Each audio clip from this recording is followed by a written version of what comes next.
राधा वल्लभ श्री हरि वंश।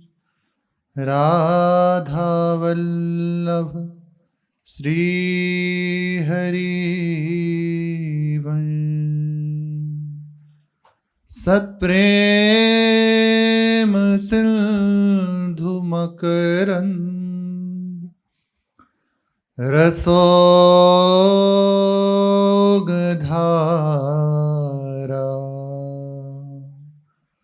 सारानजश्रमभित स्रवदाश्रितेषु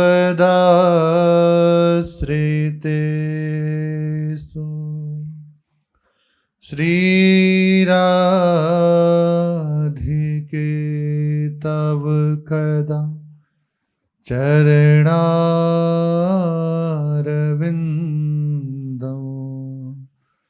गोविंद जीवन धनं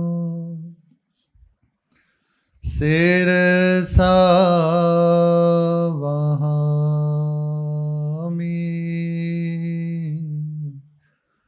गोविंद जीवन धनो शिरसा वहामि। श्री राधा वल्लभ लाल की जय। परम उदार महामहिमाशाली अनंत करुणा में अनंत कृपा में श्री युगल सरकार जिन्हें अपना लेते हैं उनका कभी परित्याग नहीं करते। चाहे जैसी भी त्रुटि हो जाए कभी प्रभु छोड़ते नहीं अपने जन को। अनंत जन्मों के स्वभाव संस्कारवश गलती हो सकती है, सावधानी होने पर भी हो सकती है। सावधान है ऐसा कोई स्वभाव हावी हुआ पूर्व का हो सकती है, लेकिन प्रभु देखते ही नहीं, उसकी गलती पे ध्यान ही नहीं देते। उसमें ये विशेष बात नहीं कि वो साधन परायण है या बहुत सावधान है, ये नहीं। विशेष बात यह है कि वो प्रभु का है, प्रभु ने उसे स्वीकार कर लिया है, उसे प्रभु ने अपना मान लिया है। बस ये एक मुख्य बात है। जो दौड़ रहा है लड़खड़ा भी सकता है, पर हमारे प्रभु हर समय साथ रहते हैं। चाहे जैसी त्रुटि हो जाए वो छोड़ते नहीं, प्रभु का स्वभाव है।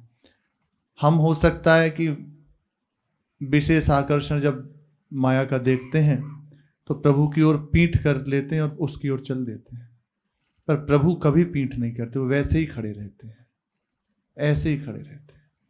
ये केवल झूठे से भी जो ये बात कह देता है ना कि प्रभु मैं आपका हूं, आद्य उपांत उसका निर्वाह करते हैं और छोर प्रीति का निर्वाह करते हैं, वो कभी नहीं छोड़ते। कोई कहे भी ना कि उसने तो आपको छोड़ दिया, फिर कैसे, बोले वो छोड़ सकता है, हम नहीं छोड़ सकते। हमारे प्रभु जिसे अपना मान लेते हैं बस उसको कभी त्याग नहीं करते, चाहे जैसी गलती हो जाए। इसमें गलती को बढ़ावा नहीं दे रहे, इसमें विशेषता प्रभु की कृपा की बता रहे हैं। इसमें उनके अहेतु की दुलार की बात कह रहे हैं कि वो पकड़ना जानते हैं, छोड़ना नहीं जानते। हमारा स्वभाव है आज इधर कभी इधर, लेकिन प्रभु ऐसे नहीं है। घनघोर करुणा समुद्र है, वो घनीभूत आनंद स्वरूप हैं। उनका प्रत्येक कार्य पूर्ण होता है। ऐसे प्रभु को क्यों छोड़ें?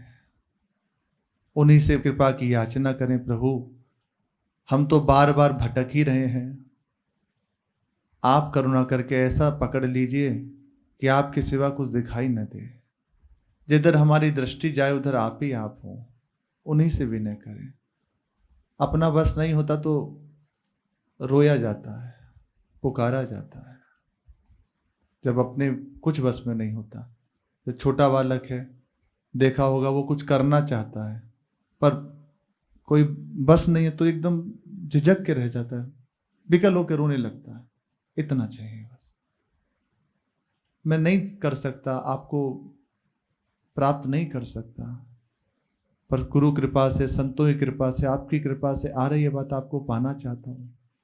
बार बार वृत्ति, बार बार कोई ना कोई ऐसा प्रभाव हमें आपसे दूर कर देता है। अब आप ही संभाल लीजिए।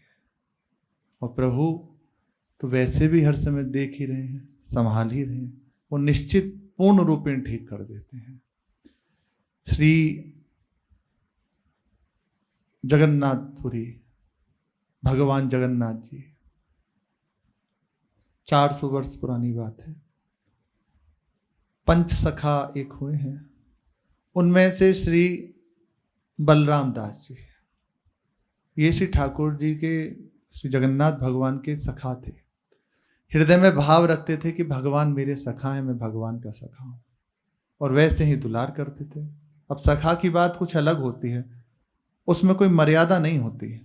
सखा, एक सखा ही ऐसा है जिससे कोई बात छिपाई नहीं जाती, पर सखा होना चाहिए, गलत मार्ग से हटा के प्रभु की ओर ले चले, हमारे लिए विचारवान हो, जिसने मित्रता हमसे है, ऐसा होना चाहिए।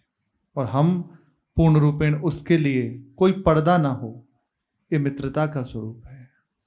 पर ऐसा मित्रता नहीं होती, प्रभु से हो सकती है।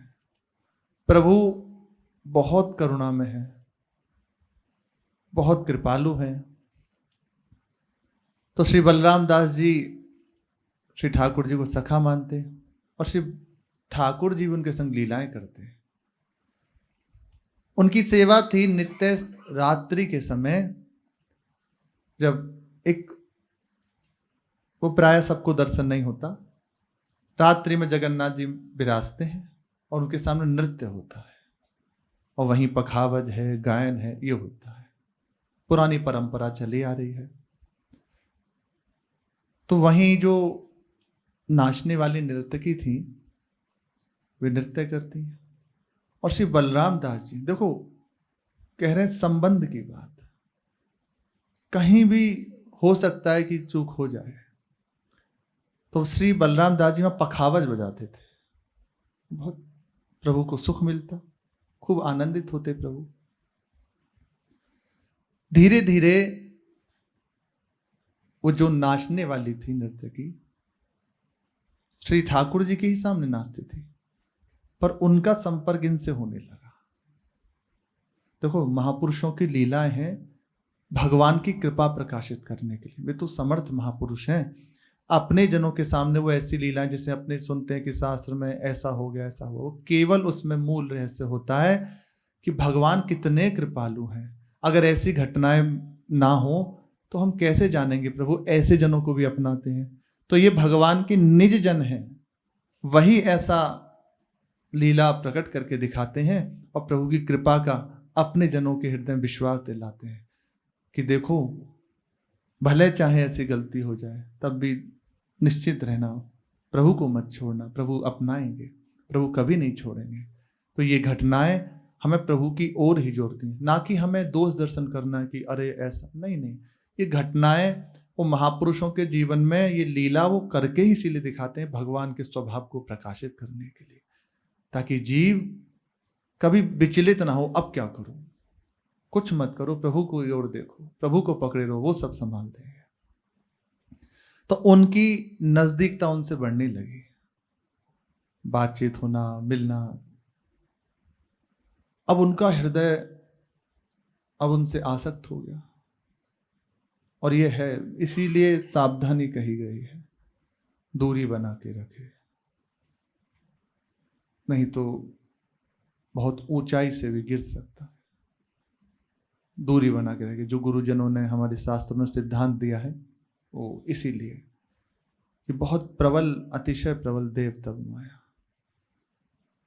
विद्वान मपि कर्षति, बहुत बलवान है। सावधानी ही उचित है। ये प्रसंग बताते ही हमें इसीलिए है कि सावधान रहे। अब जैसे जैसे समीपता बढ़ी तो उनके हृदय में हुआ कि अब मिलन होना चाहिए, मिले। तो एक दिन वे रात्रि में श्री जगन्नाथ जी के मंदिर में जा रहे थे, पर इतना प्रबल उनके चित्त में एक आकर्षण हुआ कि वो वहां ना जाके और सीधा उन्हीं के घर चले गए, रात्रि में रहे। और अगले दिन श्री जगन्नाथ भगवान की रथ यात्रा थी, खूब धूमधाम से चारों, और वो ये बात भूल गए, बिल्कुल स्मरण, क्योंकि पूर्ण रूपेण चित्त आसक्त हो गया ना उधर। पर ऐसी भी दशा में गजब, भगवान का आश्रय है, भगवान को स्वीकार किया हुआ है, प्रभु ने नहीं छोड़ा। और बस तो उसी अवस्था में वे पूरी रात्रि उनके यहां रहे। सुबह हुआ तो आवाजें होने लगी, आवाज आने लगी, क्योंकि उत्सव है पूरा जगन्नाथ में, बहुत धूमधाम से मनाया जाता है भगवान की रथ यात्रा का। पताकाएं, वंदनवार, चारों ओर जय जयकार। तो उन्होंने पूछा ये क्या हो रहा है? बोले आप भूल गए, आज श्री जगन्नाथ भगवान की रथ यात्रा है। अरे जो ही उन्होंने सुना कि भगवान जगन्नाथ की रथ यात्रा है, बस ऐसा लगा किसी ने जगा दिया हो, तो एकदम विकल हुए और भागे। पर्दा आया पर वो भागे भगवान की ओर, ना स्नान किया ना कोई, उन्हें स्मरण ही नहीं, केवल भगवान सामने है उनके, और भागे भगवान की ओर, वही वस्त्र पहने हुए वैसे ही। और इतना आवेश कि बिल्कुल उन्हें सुधि बुद्धि नहीं शरीर की। दोनों ही पक्ष देख लो, दोनों ही पक्ष। ये लीला ही इसीलिए है कि भगवान की करुणा, कृपालुता दर्शन कराने के लिए। महापुरुषों के जीवन में कोई ऐसा नहीं कलंक होता है, वो केवल लीला करते ही अपने जनों के लिए हैं कि हमें भगवान में विश्वास हो जाए। वो वैसे ही पहुंच गए, और पहुंचते हुए सीधे जो भीड़ थी उससे निकलते हुए सीधे रथ पे चढ़ गए। अब वहीं कुछ जनों ने देख लिया था उन्हें। अब तो जो ही रथ पे चढ़े भगवान के, तो वहां परस्पर वार्ता होने लगी कि अरे ये तो पूरी रात्रि उनके यहाँ रहे हैं, अशुद्ध हैं, और ऐसा ऐसा सब कहने लगे। पुजारी जो थे भगवान के, उन्होंने सुना। अब तो वो क्रोधित हो गए और बहुत वहीं से उन्हें ऊपर से फेंक दिया, खूब पीटा, बहुत पीटा। उन्होंने प्रार्थना करी प्रभु के दर्शन, और बहा दिया, भगा दिया वहां से। वे चुप, बोले प्रभु की जैसी इच्छा, कोई बात नहीं, हमारा कोई पूर्व का प्रारब्ध था, कोई गलती हमसे हुई है, तो उसका प्रायश्चित हो गया, प्रभु कृपालु हैं। और समुद्र के पास आके बैठ गए। अब रथ यात्रा में जा नहीं सकते, कैसे जाए, वो तो भगा दिया वहां से, क्या करें। तो वहीं बैठे हुए थे, एकदम हुआ कोई बात नहीं, भाव बना तो जो बालुका वहां रज होती है उसी से 3 रथ बनाए, श्री बलराम भगवान, सुभद्रा महारानी और भगवान जगन्नाथ जी का 3 रथ बनाए। और बड़े भाव से बिन आतुरता पूर्वक प्रभु को पुकारा, प्रभु आइए इस रथ में विराजिए। बस उनकी आर्त पुकार थी, जो ही आर्त भाव से पुकारा, आंखों से अश्रु बहने लगे, बस भाव में वे डूब गए। अब उनके भाव में दिख रहा है कि रथ चल रहा है, वही बालुका का, वो ऐसे चल देगा थोड़ी, वो तो तत्कालीन है, एक क्षण में। पर वो देख रहे हैं कि रथ चल रहा है, भगवान विराजमान है।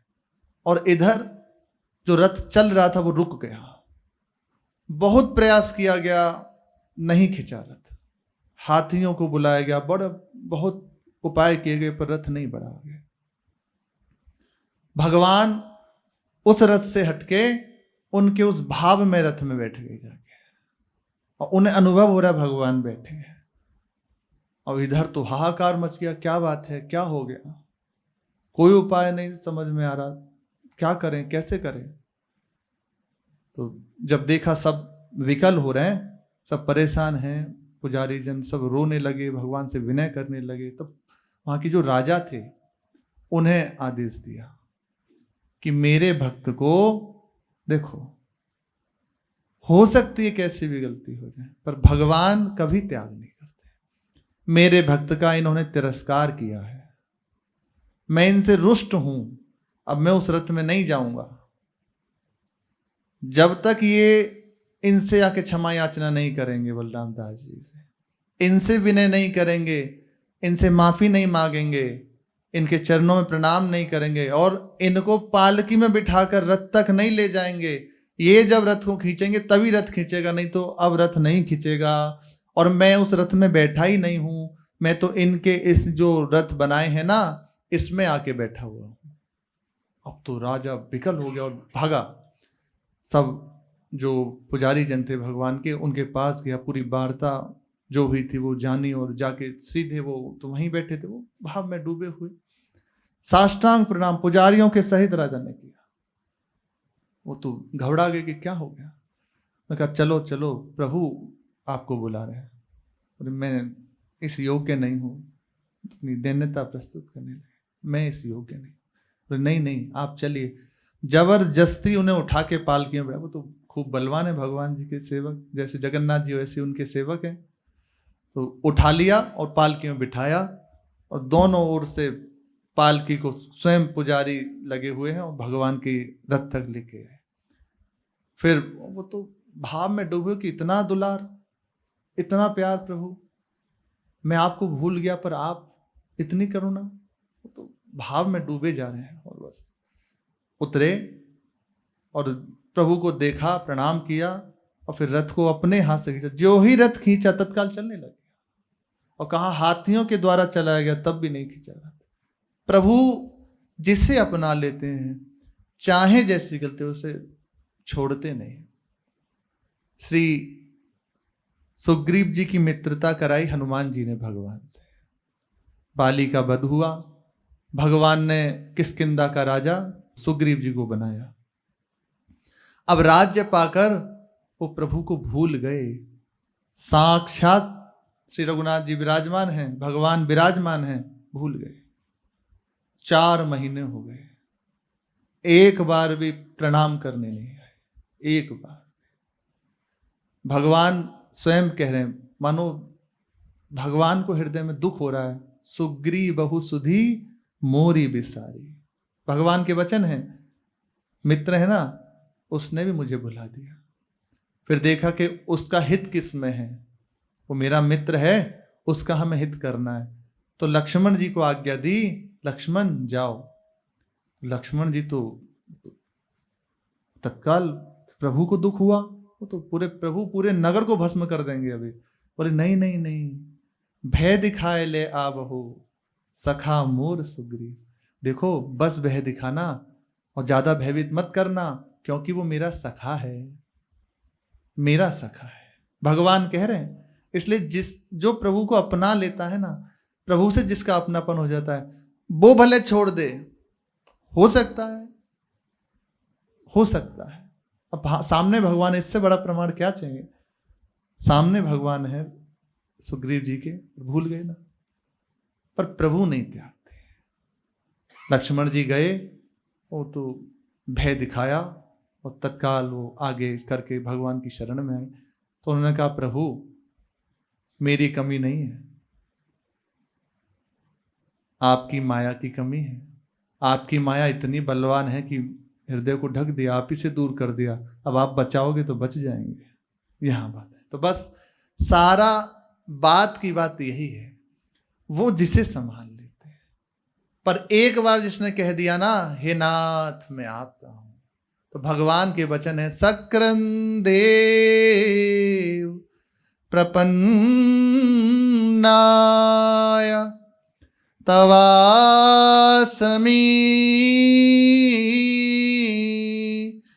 तीच चयाचते अभयं सर्वभूतेभ्यो ददाते तत् व्रतम ममा। भगवान कह रहे हैं मेरा व्रत है जो एक बार आके मेरे सामने कह देता है, नाथ मैं आपकी शरण में हूं, मैं आपका हूं, सबसे उसको निर्भय कर देता हूं, उसको भय रहित कर देता हूं, उसे किसी से भय नहीं रह जाता, क्योंकि उसने मुझसे कह दिया मैं आपका हूं। झूठे कोई कह दे प्रभु मैं आपका हूं तो उसका निर्वाह कर लेते हैं, सच्चा प्रभु बना लेते हैं। हमारे प्रभु कभी चूक नहीं देते, कभी सुधार के लिए कभी दंड देते हैं, पर हमारी प्रियाजू वो देखते ही नहीं कि कोई गलती भी है। ठाकुर जी चलो कभी जब देखते हैं कि बहुत ही ज्यादा, तब कुछ विधान कर देते हैं, चलो जब थोड़ा पिटोगे समझोगे सब आ जाओ, छोड़ेंगे नहीं, पकड़े रहेंगे, पर थोड़ा सा पिटो फिर आओ। पर प्रियाजू उनसे कहो ऐसी गलती करता है ऐसा ऐसा, ये बहुत पापी है, प्रियाजू कहती है पाप का हो, वो जानती नहीं, बोले ये तो मेरा है। झूठे को कोई कहते, हमारे बरसाने की बात है, ऐसे ही बस भाव से कह दिया, सामने भी नहीं गए। एक बार संत मंडली कुछ भ्रमण करते हुए बरसाने के समीप पहुंचे, वो अब उनके हृदय में भाव आया कि हम आज श्री बरसाने वाली किशोरी जी की, राधा रानी के आज अतिथि हैं। बस इतना भाव हृदय में हुआ, कहा नहीं किसी से, हम तो श्री जी की अतिथि हैं, अब श्री जी हमारी आज सब व्यवस्था करेंगी, ऐसे ही विनोद में, और बैठ गए। ना कहीं मधुकरी के लिए गए ना कहीं, बस जाके श्री जी देखे। श्री जी विकल हो गई, ये हमारे अतिथि हैं। पुजारी जी से कहा जाओ, उन्हें कहा वो वहाँ हैं, सब प्रसाद और बढ़िया बढ़िया जो भी उत्तम उत्तम सब वस्त्र हैं, प्रसादी हैं, सब लेकर जाओ। रात्रि हो गई थी तो वे तो कहीं गए नहीं, लेट गए। तो पुजारी जी पुकारते हुए आए कि कौन है जो श्री जी के अतिथि हैं।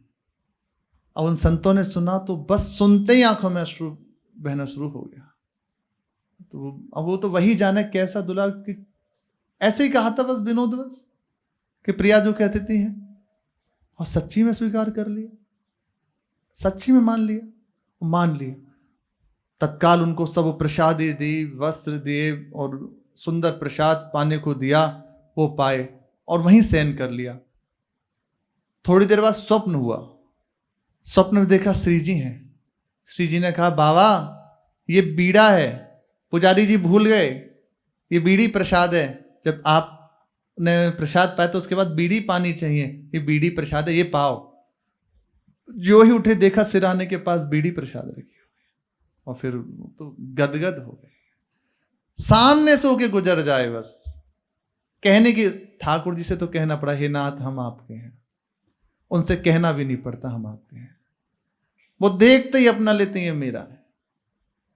अरे वो श्री जी के जो अनुरागी प्रेमी जन है ना, उनके सामने से होके गुजर जाओ, वे जी इस भाव से देख लेते हैं हमारे, बस इतने बात बनेंगे, इतने से ही प्रियाजू अपना लेते हैं। तो लालजू कृपा करते हैं, पर हमारी प्रियाजू कृपा बरसाती हैं, इसलिए एक नाम उनका है बरसाने वाली की जय। एक नाम उनका है बरसाने वाली, कृपा बरसाने वाले, कृपा बरसाते हैं। तो जैसे हो वैसे चेष्टा करें, कोई ऐसा ना हो गलती, पर हो भी जाती है तो कभी भयभीत ना हो। हमारे प्रभु अत्यंत करुणा समुद्र हैं, उनको बस इतना ही चाहिए कि उनके सिवा कोई और नहीं। वे भी आप निश्चिंत रहें, वे कर लेंगे।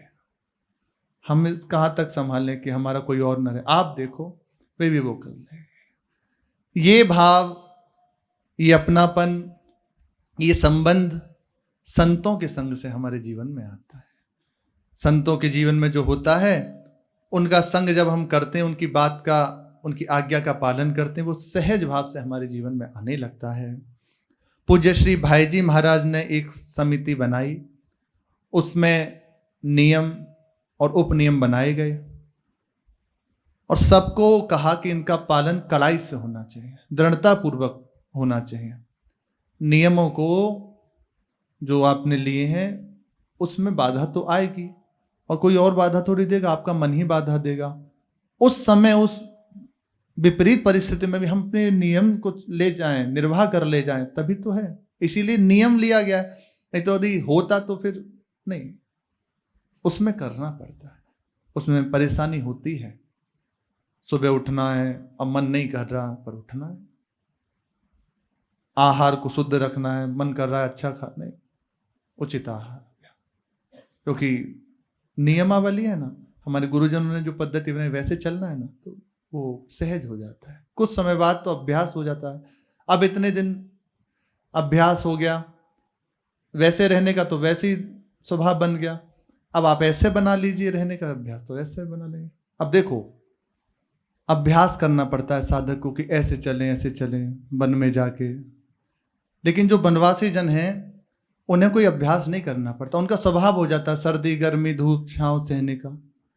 यदि वे सहज रूप से भजन में और लग जाए तो बस वो बने बनाए बैरागी हैं, उन्हें कोई कष्ट थोड़ी होता है, स्वभाव बन गया।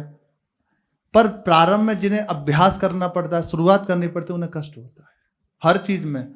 अब मन कह रहा है कि बढ़िया सोने दो, नींद आ रही है, पर नहीं, नियम है 2 बजे उठना है, 1:30 बजे उठना है। व्यायाम, अब शरीर में दर्द हो रहा है पर अब नहीं, नियमावली के अनुसार करो। इतनी देर आसन में बैठना है, दर्द हो रहा है, सहो उसे। ये करना पड़ता है। शुरुआत में इसमें कष्ट अनुभव होता है, कुछ दिन बाद इसका स्वभाव बन ही जाता है। भाई जी के द्वारा नियम बनाए गए और पूरा परिकर बड़े आनंद के साथ, खूब उत्साह के साथ उसमें लग गया। भाई जी नित्य प्रार्थना करते अकेले, और सब जन उसके अनुसार जैसे जैसे भाई जी प्रार्थना कर रहे हैं वैसे वैसे अपने मन को बनाने की चेष्टा करते। भाई जी की प्रार्थना का और उनके ये जो प्रबंध था, इसका ऐसा प्रभाव हुआ कि साधन समिति के जो सदस्य थे, थोड़े ही दिनों में उनका जीवन का लक्ष्य बदल गया। कुछ ही दिनों में परिवर्तित हो गया, चित्त का परिवर्तन हो गया। मन में अब आने लगा बस प्रभु को पाना है। उत्तम नियम समिति के प्रत्येक सदस्य अक्षर से श्रद्धा पूर्वक पालन करने की चेष्टा करते। थोड़े से नियम भंग होने पर कठोर से कठोर दंड सहर्ष स्वीकार करते हैं, स्वयं स्वीकार कर लेते। एक दिन सभी लोग करीब आधा मिनट 5 बजे आना है तो आधा मिनट लेट हो गए, देर से समिति में पहुंचे, तो उसके प्रायश्चित के लिए सबने पूरे दिन उपवास किया कि नियम भंग हुआ है। ऐसे चलते हैं नियम। बोले हमसे तो होता नहीं, आज तो करेंगे, फिर कुछ दिन बाद छूट जाएगा। भैया यही तो करना है, इसीलिए तो साधन है, यही तो साधन है, इसी को तो संभालना है। सबने प्रायश्चित किया, पूरे दिन किसी ने कुछ आहार नहीं लिया। भाई जी स्वयं भी उन नियमों का पालन करते। आवश्यकता नहीं है भाई जी को, लेकिन फिर भी नियम का पालन करते। तो भाई जी के नियम पालन करने से सबको और बल मिलता, सब बड़े उत्साहित होते। और इसका प्रभाव हुआ कि इस गीता प्रेस के द्वारा जो इतना बड़ा कार्य हुआ, पूरे जगत में श्री गीता प्रेस को जाना जाता है, वो ये क्योंकि उनका स्वयं का जीवन ऐसा है, स्वयं भजन परायण है। सभी क्षेत्रों में आज इसका सम्मान है। इसका कारण कि उनका स्वयं का जीवन ऐसा है। केवल वार्ता वो रंग नहीं लाती। आपका जीवन तपश्चर्या से युक्त होना चाहिए। अब जैसे कह रहे हैं, अब हमारे जीवन में नहीं है तो उसका कोई लाभ नहीं हो। थोड़ी देर सुनेंगे वो ऐसे हो जाए, और जीवन में है भले ना बोलें, आप देख के प्रभावित हो जाएंगे। आपके हृदय में आने लगेगा, ये कुछ बता दें मैं ऐसे चल लूँ, आपके हृदय में एक विकलता जागृत हो जाएगी। तो जीवन में जरूरी है, तभी उसका रंग देखा जाता है। हम जो अपने गुरुजनों को देखते हैं कि पूरे चारों ओर उनका प्रभाव, उसका कारण है उन्होंने अपने जीवन को कसा है इतना, तभी देखो परिवर्तन हो रहा है, बदलाव आ रहा है, भक्ति का प्रचार हो रहा है। उसका कारण है उनका स्वयं का जीवन है। सभी जगह सब क्षेत्रों में श्री गीता प्रेस का बहुत सम्मान है। इसमें इन सभी व्यक्तियों की त्याग, तपस्या एवं निष्ठापूर्वक लगन ने अद्भुत कार्य किया। गीता प्रेस प्रसाद के सभी मानो नींव के पत्थर हैं, ये जो महापुरुष जन जिनकी द्वारा प्रचार प्रसार हुआ। भगवान को, भाई जी को भी गृहस्थाश्रम में रखकर ही अपना कार्य कराना था। अपनी रुचि खत्म हो गई, भगवान की रुचि में रुचि, भगवान को कार्य कराना था। मार्गशीर्ष कृष्ण 6 संवत 1986 22 नवंबर सन 1929 को प्रात ब्रह्म मुहूर्त में भाई जी के यहाँ कन्या का जन्म हुआ, जिसका नाम सावित्री रखा गया। भाई जी की जो अवस्था थी तो विशेषता तो उनके जन्म में होगी ही होगी, विशेष उनका। इनका जन्म हुआ कुंभ के समय। तीर्थराज प्रयाग में लोग दूर दूर से एकत्रित होते हैं। गीता प्रेस का जो आज इतना विशाल रूप है, विश्व के प्रत्येक कोने में जहां भी हिंदू निवास करते हैं वहां अधिकांश घर में गीता प्रेस की पुस्तकें देखने को मिलेंगी ही। इतने व्यापक प्रचार प्रसार के पीछे भाई जी का अथक परिश्रम रहा। ऐसे कुंभ होता है ना, तो इसकी सबसे बड़ी उपलब्धि एक मानते हैं संतजन, वहां अमृत गिरा, ये विशेष नहीं होता। उसमें विशेष होता है कि इतने संतों का एक संग दर्शन, वहां आपको चरणामृत मांगने की जरूरत नहीं है। वहां इतने संतजन व्यक्त अव्यक्त सब विराजमान रहते हैं। वृंदावन धाम की बात है। प्रयागराज में मनाते हैं संतों को बुलाने के लिए। बड़े बड़े महापुरुष स्वयं वहां आते हैं सत्संग के लिए। वो ऐसा नहीं कि वहां उन्हें कोई लाभ होगा, नहीं नहीं, संतों का दर्शन होगा। इतने संतों का एकत्रित दर्शन होगा, एक संग दर्शन होगा। संतों का कुंभ होता है। तो वृंदावन की बात है, एक संत भगवान, उन्होंने कई कुंभ कर लिए, 6-7। अब इस बार जब कुंभ पड़ा तो उन्होंने मना कर दिया अपने परिकर से कि हम नहीं जाएंगे, आप लोग ही जाइए। सबने प्रार्थना करी कि चलिए महाराज जी, फिर पता नहीं अगली बार, क्योंकि शरीर वृद्ध है, जा पाएंगे नहीं जा पाएंगे। अब उनका स्वभाव एकदम थोड़ा सा गर्म था, तो उन्होंने कहा जब कह दिया बस, तो सहजा प्रश्न नहीं करते थे, तो सब दोबारा नहीं कहा, वो सब चले गए। एक जन रुक गए थे बस, कि कहीं महाराज जी का मन हो गया तो चल पड़ेंगे, गाड़ी लेके रुक गए हैं। तो कुछ समय रुके। अब वो आसन में बैठे हुए थे तो उन्हें अव्यक्त महापुरुषों का दर्शन होने लगा, और वो कह रहे थे कि कुंभ में आ जाइए, कुंभ चलिए, आप कुंभ का दर्शन मत छोड़िए, चलिए। वो जब आसन में बैठे हैं तभी वो दर्शन होने लगे। अब वो सहज बैठे हैं तो खुले नेत्रों से दर्शन हो रहा है। गंगा जमुना सरस्वती जी वो प्रकट होकर कह रही हैं चलिए। वो कहते हैं हमें परेशान क्यों करते हो, हमें नहीं जाना, हम नहीं जा रहे, हमें जाना ही नहीं है। बड़े बड़े महापुरुष कह रहे हैं। तो एक दिन प्रातःकाल ब्रह्म मुहूर्त में ऐसे अपना नित्य क्रिया करके आसन में बैठे हुए थे, तो एक बड़ी दिव्य विभूति सामने उनके प्रकट हुए, बहुत ही तेजस्वी, और कहा महात्मन आप कुंभ में चलिए, आपके इतने कुंभ हो ही गए हैं, एक और कर लीजिए, इसके बाद फिर आप भगवत धाम पधार जाएंगे, इस बार का कुंभ और कर लीजिए। तो पूछा आप कौन हैं और मुझे इतना हट क्यों कर रहे हैं? बोले मैं महर्षि भरद्वाज हूं।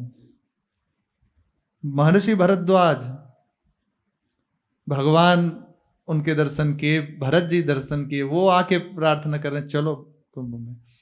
क्यों? सब संतों का दर्शन होगा, उनका उच्छिष्ट मिलेगा, उनकी सत्संग प्राप्त होगा, इसलिए। तो कुंभ की विशेषता ये है कि वहां इतने संतों का एक संग दर्शन है, सबकी चरण रस, सबका दर्शन, सबका प्रणाम, सबकी कृपा, इसलिए संत जन जाते हैं, इसलिए विशाल कुंभ लगाया जाता है। गुजरात के प्रसिद्ध संत श्री अखंडानंद जी महाराज संस्कृत साहित्य मंडल के संस्थापक थे। गोरखपुर भाई जी से मिलने आए, उन्होंने प्रयाग में होने वाले 12 वर्षीय कुंभ में गीता प्रेस द्वारा गीता ज्ञान यज्ञ करने की प्रार्थना की भाई जी से। उस कार्य के खर्च के लिए उन्होंने भाई जी को एक अच्छी राशि स्वीकार करने की प्रार्थना करी। गीता प्रेस के व्यापक प्रचार के लिए भाई जी ने यह भार स्वीकार कर लिया कि प्रचार प्रसार होगा, तो स्वीकार कर लिया। भगवान नाम प्रचार का बहुत सुंदर अवसर देखकर वहां गीता ज्ञान यज्ञ का आयोजन श्री सेठ जी के परामर्श से किया गया। वे स्वयं भी पधारे एवं भाई जी भी वहां पधारे और गंभीर चंद्र दूजारी जी के साथ वहां रह के वहां व्यवस्था देखी, कीर्तन आदि कराया। इसका शुभारंभ पंडित मदन मोहन मालवीय जी के कर कमलों द्वारा हुआ। सुप्रसिद्ध संगीतज्ञ पंडित श्री विष्णु दिगंबर जी भी पधारे थे। इनके द्वारा रात्रि के समय सुमधुर कीर्तन होता। प्रातः काल काशी के विद्वान श्री मदन मोहन जी शास्त्री श्रीमद् भागवत की कथा करते एवं दिन में श्री सेठ जी का प्रवचन होता। भाई जी के भी ओजस्वी प्रवचन होते ही रहते थे। गीता प्रदर्शनी का भी आयोजन किया गया था। पंडित श्री जवाहरलाल नेहरू जी की माता श्रीमती स्वरूप रानी नियमित रूप से सम्मिलित होती उस सम्मेलन में। जवाहरलाल नेहरू जी की माता जी। 1 महीने तक ये आयोजन सफलतापूर्वक चलता रहा। बड़ा आनंद का इसमें अनुभव हुआ।